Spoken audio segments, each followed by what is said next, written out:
अब कल्कि भगवान जो है लोगों की गुप्त से गुप्त षड्यंत्र को भी अपने तरीके से बाहर निकालेंगे और सबके सामने लेकर आएंगे। यही तो है कली और कल्कि का जो अदृश्य युद्ध। तो hey guys, come to my channel. मैं कल अपने यूट्यूब चैनल में आप सभी का स्वागत करती हूँ। वीडियो देखने से पहले वीडियो को लाइक कीजिएगा, चैनल को सब्सक्राइब करके बेल आइकन को प्रेस कर दीजिए ताकि मेरी नेक्स्ट वीडियो की नोटिफिकेशन आप तक पहुंच पाए। तो गाइस, जिस तरीके से दुनिया में षड्यंत्र हो रहे हैं, ज़्यादातर पति पत्नी आशिक महबूबा इन्हीं लोगों का षड्यंत्र चल रहा है। अभी अभी सोशल मीडिया में एक ठो वीडियो वायरल हो रहा है। पति पत्नी के अलावा कतलाम, लालच का फल, ये सब बहुत सारे ऐसी चीज़ें हैं जो दुनिया में उसी के जरिए अपराध कर रहे हैं। लेकिन कल्कि भगवान भी है। क्या है, कली लोगों को भ्रमित करके अपराध करवा रहा है, लेकिन कल्कि भगवान भी उन लोगों का जो चीज़ गलत है उसे सामने लाने में पीछे नहीं हट रहे। जैसे कि मैं एग्जाम्पल देती हूँ, अभी जैसे सोनम वाला केस हो गया, उसको तो बाद में बता दी। अभी एक वीडियो बहुत वायरल हो रहा है कि एक वकील पति पत्नी जो थे, एक व्यक्ति का जो घर जो शायद प्रॉपर्टी बेच के पैसे, तो वकील को शायद कम पैसे मिला, तो उसी में बहुत बहसबाजी हुई, जो भी हुआ। तो उस पैसे कम मिलने की वजह से उसकी हत्या कर दी गई थी और उसे एक टीन का संदूक था, उसमें डाल के सीमेंट भर के सूटकेस में डालकर वो टीन में डालकर वो लेके कहीं जाके फेंक दिए। और उसकी जो बदबू इतनी स्मेल आती थी ना, उसी से लोगों ने उसे पकड़ा और जो सीसीटीवी कैमरा है उससे छानबीन किया गया है। जहां एक बात याद रखोगे, जहां वारदात होती है पहले वहीं की सीसीटीवी कैमरा को ऑन करके देखते हैं, तो उसी के जरिए से ये पकड़ाया। तो कहने का मतलब यह है कि अब कल्कि भगवान भी कमर कस लिए हैं कि इन लोगों का षड्यंत्र को सामने लाने के लिए, जिस तरीके से कली जो है लोगों को भ्रमित करके ये अपराध करवा रहा है, तो इन अपराधों को भी सामने लाकर दंड दिलाने का लिए कमर कस लिए हैं कल्कि भगवान। तो एक तरफ से सोचोगे ये दो अदृश्य शक्तियां हैं जो एक दूसरे पर भारी पड़ रही है। जैसे कि अभी सोनम का जो मैं वीडियो बनाई हूँ सोनम के ऊपर, आप उस वीडियो को देख लीजिएगा। मैंने पहले ही कहा था कि ये जो मुद्दा है ये बहुत सीरियस मैटर है, ये कुछ दूसरा ही एंगल में जाएगा। वो ऐसा कुछ नहीं है, क्योंकि उसके घर वाले भी बार बार चिक कर कहे कि मेरा भाई बेकसूर है, तो इसके पीछे कुछ ना कुछ लॉजिक था। बेकसूर तो नहीं है, लेकिन क्योंकि कहानी सब तरफ से बना के किया गया है, तो उसका कहना होगा इसके पीछे कि मेरा भाई ही क्यों फंसे अकेला। तो मैंने वहाँ वीडियो बनाया था, पहले ही बता दिया था कि ये कुछ और मामला है। अगर चाहो तो वो वीडियो की मैं लिंक इसमें ऐड कर दूंगी, आप देख सकते हैं। तो कितनी खूबसूरती से ये लोग पूरे परिवार मिलके राजा रघुवंश के हत्या किया गया, लेकिन ऊपर वाला भी उसकी जो है ना साजिश को एक एक करके बाहर निकाला गया।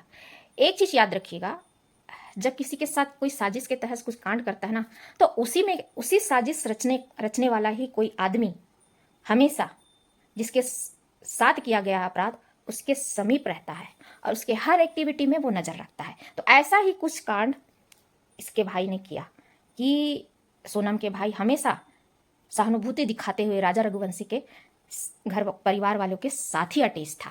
तो ये कहीं ना कहीं सोचने वाली बात थी। ये तो मुझे देख के पहले ही लग रहा था कि ये थोड़ा सा बनावटी टाइप का लग रहा है, आखिर वही हुआ है ना।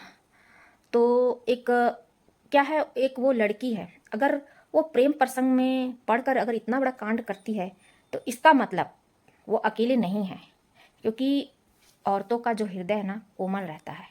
उसे सामने वाला जैसा कहानी छोड़े या डाले तो वो उसी को अपने ऊपर ढाल लेती है। जैसे कि मुस्कान वाला केस, मुस्कान इतनी खतरनाक, अगर वो प्रेम करती है तो इतनी खतरनाक हो नहीं सकती, क्योंकि सामने वाले का असर उसके ऊपर हुआ है ना। तो यही था सोनम का भी, जिस तरीके से उसने पूरे उनकी फैमिली, सबसे पहले तो पूरी साजिश रची।